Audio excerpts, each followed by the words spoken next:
Programmation spéciale pour les JMJ, nous sommes avec Monseigneur Benoît Rivière, évêque d'Autun-Châlons-Mâcon. Monseigneur, quel regard portez-vous sur la jeunesse catholique française?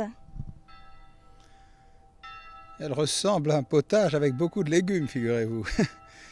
D'abord, c'est la jeunesse, ça veut dire qu'il y a tout de suite un regard pour moi qui est un regard de foi.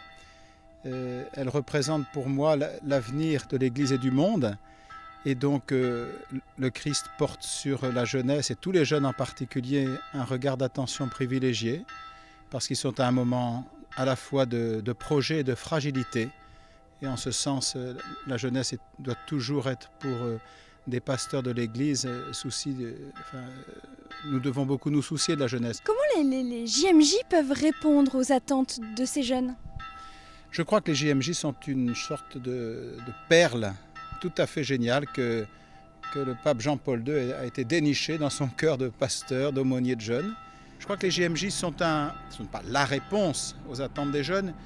Disons que c'est une sorte de grande fête de la foi dans laquelle des jeunes peuvent trouver leur identité de catholique sereinement aujourd'hui, et peut-être aussi découvrent quand même l'Église d'une manière nouvelle et se rendent bien compte qu'ils ne peuvent pas être chrétiens sans l'Église. Et alors, je crois que l'Église se manifeste aussi beaucoup aux jeunes dans une circonstance comme les JMJ, comme une réalité merveilleuse, enfin finalement qui est attendue par tout le monde. Ouais.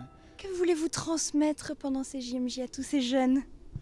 Vous posez une question qui est essentielle. Alors, vous savez, d'une certaine façon, la transmission est un combat spirituel.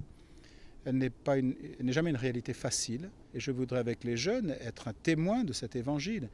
Je me mets à ma place de pasteur, de disciple du Christ aujourd'hui, pour avec d'autres recevoir cette parole toujours neuve du Seigneur, la laisser me transformer, et puis la partager avec des jeunes et surtout écouter dans la vie des jeunes ce qui va permettre qu'ils ne vont pas être dans une impasse.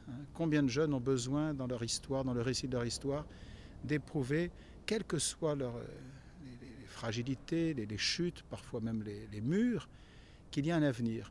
Et l'avenir n'est jamais une idée, c'est toujours quelqu'un qui ouvre un avenir.